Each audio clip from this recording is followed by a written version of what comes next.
this is Amy Scott Grant, the Spiritual Ass Kicker. Welcome back to part 3 in our mini series on self-trust. And speaking of trust, apparently I lied, because at the end of the last video, I said that I was going to show you in this video ways to build self-trust, but that's actually not what I'm going to do. Sorry. What I'm going to do in this video is more important. Before we get into that, I'm going to invite you to consider some questions. And these are really going to help you gauge the level of self-trust or self-doubt that you're currently holding. So these are kind of some good benchmarking kind of questions, right? So the first one is, how do you feel after you make a decision? Do you feel clear, secure, sound, confident, like, I made the decision, it's over with, end of story, right? Like, I can remember when my dad made a decision, there was no changing his mind, like no amount of pleading, negotiating, bargaining, reasoning. Forget about it. Once he said, and that's final, that was final. He never went back on that, right? Other people, have you ever been to dinner with somebody and they order something and then, like, as the waiter's walking away, they're like, you know what? Let me change that. Instead, I want to get blah, blah, blah. And you're like, really? You can't even decide on dinner? No, maybe you're not that judgmental. But at any rate, yeah, like what's the degree of confidence that you have and peace of mind that you have after you make a decision? The next question is, how do you feel before you make a decision? Like, do you feel sort of focused and ready? Okay, I'm going to make this decision now and let's sit down and start my decision-making process.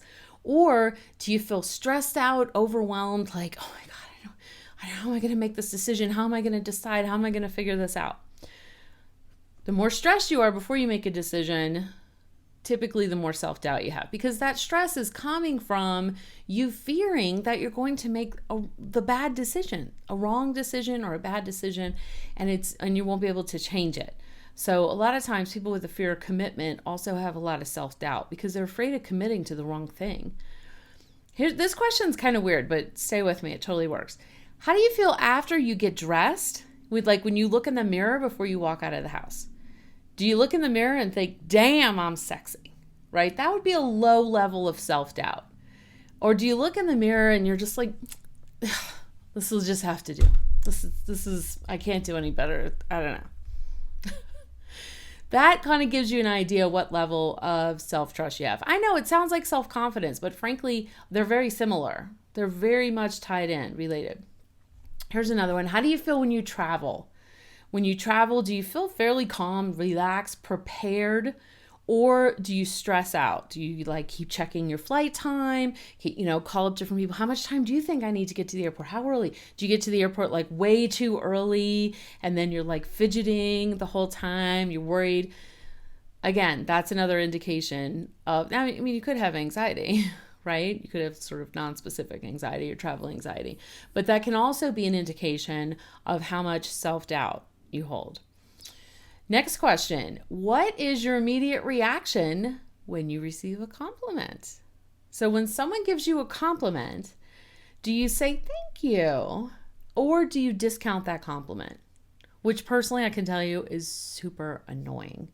Right? There's nothing worse than giving someone a compliment and then having them proceed to tell you why you must be ridiculous for complimenting that in the first place. They don't realize that's what they're saying to you, but that's how it comes across, right? Like, wow, your hair looks really pretty today. Oh my God, are you kidding? It's horrible. Oh, gee, thanks. Apparently I have bad taste since I'm complimenting your hair. Right? So not that people take it that way, but really it is kind of insulting when someone gives you a compliment and you can't just say thank you. But that is a sign of self-doubt, right? Or you may question, you may even say thank you. And then in your head, you're like, what's he want? What's his agenda?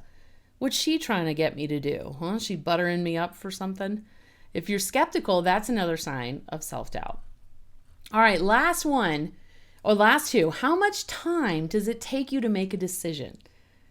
I've often heard it said that successful people are quick to make up their mind and slow to change them.